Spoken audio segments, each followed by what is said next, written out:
Hello everyone and welcome back to my channel. I'm here with my week 3 update using compounded Tirzepatide through LEMD, restarting my journey on GLP-1s for the third time.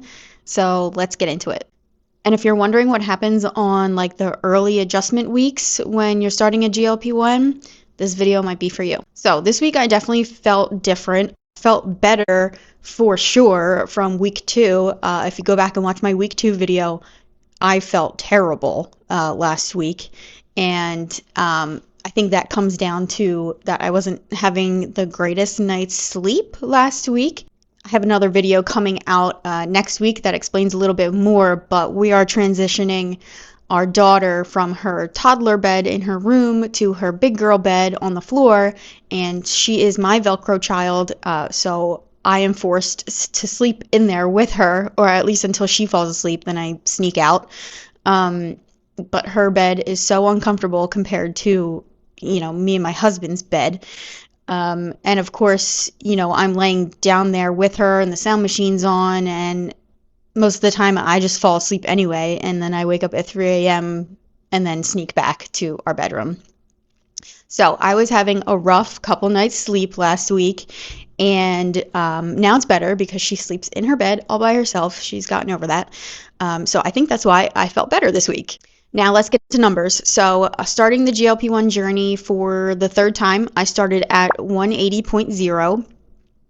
And this week I am down to 177.4. So that's about 1 pound a week, 3 pounds so far, and I am happy with that. Again, this is just the first month is the loading dose, so I'm ecstatic to just lose any weight in general. Was not expecting it to be, any crazy number. 1 pound a week is great. 1 pound a week is even great even if I'm on the therapeutic dose. Like, that's totally fine with me. Slow and steady wins the race. This is not a marathon.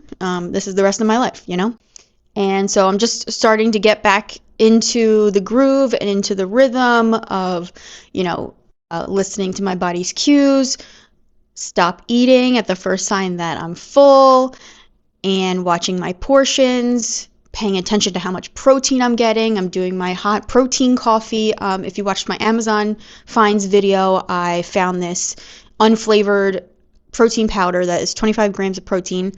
I wouldn't say it's unflavored. I would say now that I'm drinking it almost every day, I have a better review of it. I would say it's like powdered coffee creamer. You definitely can't put it in water or like any other juice or drink or liquid. It's best in coffee, I would say, or like an actual like protein shake or smoothie to bump up the protein. So yeah, hot coffee would be the way to go. And then if you want cold coffee, just stick with I use the pre-made vanilla liquid shakes, or I think it's Pure Protein or Premier Protein that has the caramel or caramel. My husband makes fun of me that I say caramel.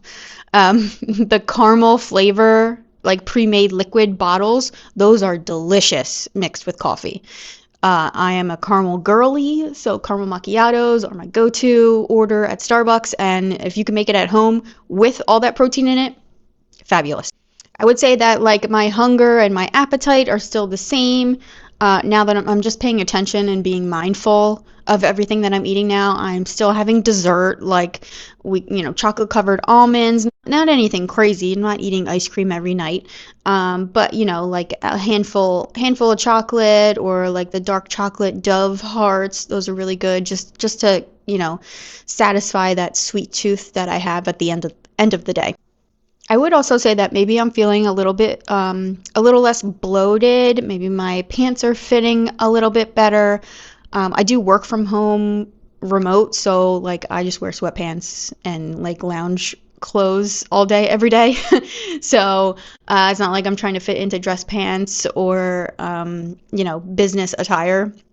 But, I would say maybe my sweatpants are feeling a little bit looser. As I'm filming this, today is Thursday. It's Thursday morning. I usually do my shots on Wednesday night.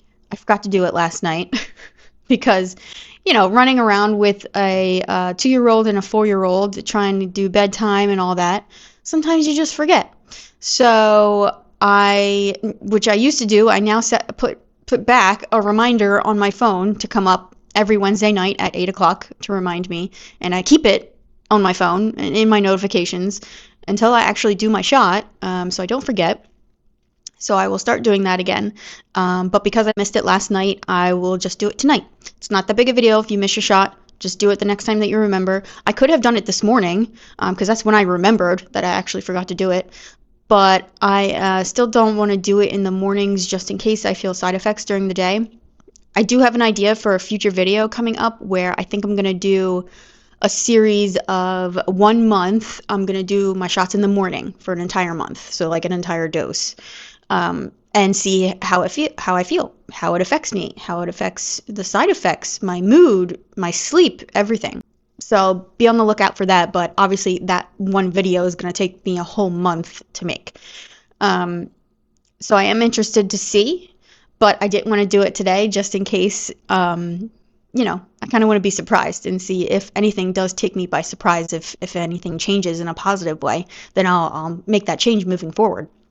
But yeah, if you miss a dose, the next time, when you remember it, like as soon as you remember it, you can take it, or like what I'm doing, I'm just taking it the next night. Instead of Wednesday night, I'm taking it Thursday night, which is totally fine.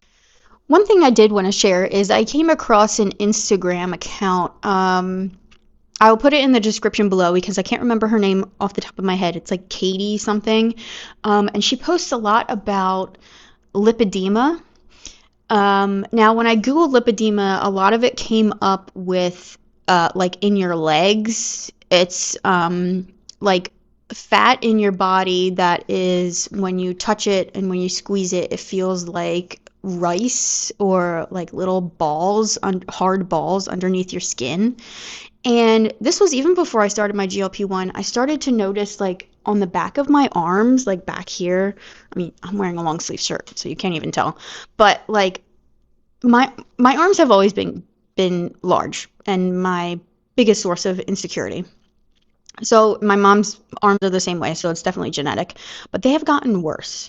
Now, I have had 2 pregnancies, and I read that this type of fat storage is affected by hormonal fluctuations, so like puberty, pregnancies, and I was like, So I just started to look into it more, and I'm going to change into a t-shirt. 1 second.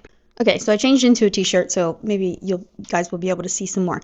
But characteristics around lipoma, you have kind of like uneven pockets of body fat, and so my arms have always been my biggest source of insecurity. And even when in my 20s, when I was like hardcore working out, I was down to like, 150 pounds. My arms were always larger than the rest of my body. Let me see. Let's see if I can show you guys what I'm talking about. Okay, so like,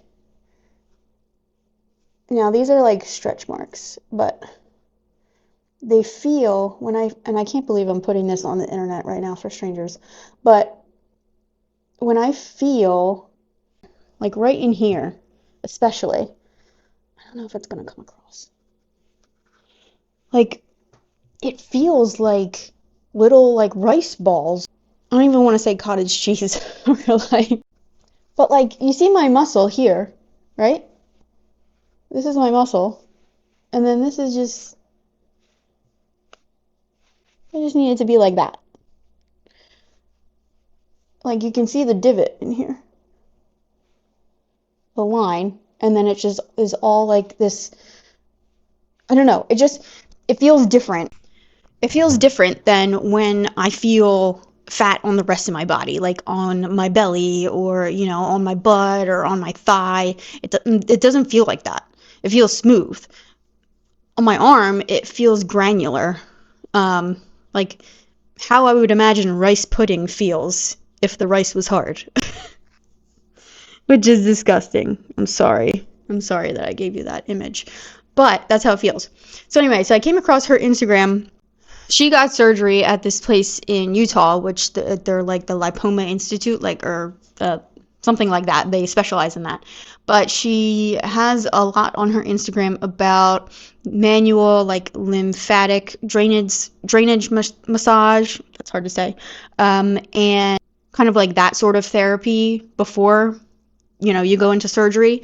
So I think I'm going to add that to my workout routine. Well, I have a vibration plate that I stand on for 10 minutes a day, but I also have like one of those massage guns, which has like different attachments, and I think I can do like a flat one, and it kind of like jiggle it around. I don't know. This is all work in progress. You know, you find something on the internet and you try it, see what happens. That is not my life advice. Don't do that. But yeah, I feel like week 3 has leveled out, and I have one more week at this dose, and then we go up. So could be another nice roller coaster. We'll see how it goes. But yeah, for right now, I'm just coasting. So yeah, like this video if you're in the same boat as me. Subscribe to see all my future updates and all my future videos coming out. And I'll see you in the next video.